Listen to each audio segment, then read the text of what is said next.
Авторы Сағыныш Оразайқызы. Оқыған Анар Марсым. Ауылға бардым, анамды көріп қуандым. Көңілім босап, әкемді көріп жұбандым. Ойланып ұзақ, көк белге қарап көп тұрдым. Есіме түсіп, бақытты бала жылдарым. Ауылға келдім, ауылға ауып аңсарым. Бала күнімді, аға інімді аңсадым. Басылмай көңіл, асалмай өмір заңынан, көзімнің үздім, ерексіз мөлдір моншағым. Ауылға бардым, ауылды көрдім өзгерген. Кеткеннен ұзап, алаңсыз албырт кездемен. Бауырың суық демегін, бірақ қызыңмын. Бақытын тауып, шырағын жаққан өзгелдім. Ауылға келдім, сағынып жауын дауылын.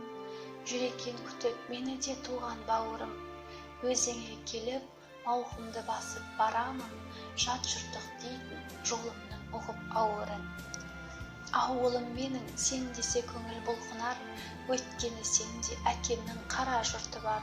Қайтайын кейін, жүрек жырымды көлдетіп, туған жерімнен топырақ теуіп бір тұмар.